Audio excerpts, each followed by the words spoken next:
ভাগ্যিস একটা ক্রিকেট মাঠ কথা বলতে পারে না। বলতে পারলে হয়তো এই ক্ষত নিয়েই আকুতি করত নিজেকে রক্ষা করার জন্য। শাবলের আঘাত আর বাস প্রস্তুত কেরানীগঞ্জের অধ্যাপক হামিদুর রহমান স্টেডিয়ামে বৈশাখী মেলার জন্য। একটা ক্রিকেট মাঠেই হতে হবে এমন একটা মেলা, দেখার কি কেউ নেই?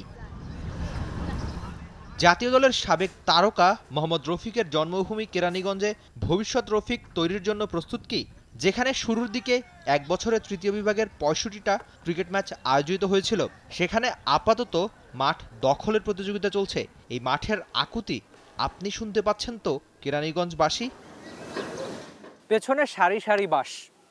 আপনি হয়তো ক্রিকেট প্রেমী বা স্পোর্টসটা যদি বিন্দুমাত্র পছন্দ করেন, একটা খেলার মাঠে এমন বাস আপনি দেখতে চাইবেন না। একটা পাশে একটা ক্রিকেট ম্যাচ চলছে আর পাশেই কিনা অসংখ্য বাস। এই বাসের উদ্দেশ্য হচ্ছে 14 তারিখ মেলা হবে, সেই মেলার জন্যই এমন আয়োজন।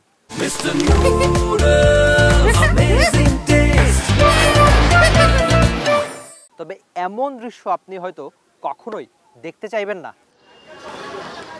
নগর পুড়িলে কি দেবালয় এড়ায়? মাঠ নষ্ট হলে ক্রিকেট কি আর এগোয়? উত্তর আপনার কাছেই থাক না। অতীতেও মাঠ হারিয়ে যাওয়ার ঘটনা দেখেছে দেশের ক্রিকেট, আবারও তেমন কিছুই। ৮টা আন্তর্জাতিক ক্রিকেট গ্রাউন্ডের কোটি ক্রিকেট প্রেমীর বাংলাদেশে কেন আর মাঠের সংখ্যা বাড়ে না, সেটাও একটা রহস্যই বটে। এমন একটা স্কোরবোর্ডে হয়তো আর কখনোই দেখা যাবে না কোনো উঠতি ক্রিকেটারের অর্জনের গল্প। যেখানে মাঠ নষ্টের পথে, সেখানে অর্জনের গল্প খোঁজা যেন বিলাসিতাই। একটা ক্রিকেট মাঠ হয়তো কথা বলতে পারে না, যদি বলতে পারতো তাহলে হয়তো আপনার কাছে হাত জোর করে আকুতি নিয়ে বলতো যে এই মাঠে বাস কি করছে। তবে ঠিক একটা পাশে Dhaka 3rd division qualifying cricket লিগের একটা ব্যানার পড়ে আছে অনাদরেই। এই মাঠে এই জায়গায় যদি মেলা বসে, হাজারখানেক লোকজন আসে, তাহলে এই ক্রিকেট মাঠ হয়তো অনেকটা এমন অনাদরেই পড়ে থাকবে কিছুদিন পরে, যেটা হয়তো আপনি দেখতেই চাইবেন না। আন্তর্জাতিক মানের স্টেডিয়ামের স্বপ্ন বুনেছিল একটা সময় কেরানীগঞ্জ। আশেপাশের উঠতি ক্রিকেটার বড় মাঠে খেলবে সেই আশাও তাদের ছিল। তবে সেই মাঠ হয়তো রং হারিয়েছে। তবে আপাতত হারিয়ে যাওয়ার গল্প খুঁজতে খুঁজতে এই মাঠের একেবারেই হারিয়ে যাওয়ার দশা। সেই হারানোর পথে শেষ ধাক্কায় কি সামনের পহেলা বৈশাখের এই মেলা? একটা মাঠের সবচেয়ে বড় সৌন্দর্য মাঠের সবুজ ঘাস, ক্রিকেটের জন্য যেটা সবচেয়ে বেশি গুরুত্বপূর্ণ। কিন্তু এই মাঠে যদি মেলা হয়ে থাকে আর সেই মেলাতে যদি 500 বা হাজারখানেক মানুষ আসে, তাহলে আপনি মাঠের ঘাসের অবস্থার কথা চিন্তা করুন, মাঠের অবস্থা কেমন হবে সেটাও আপনি ভেবে রাখুন।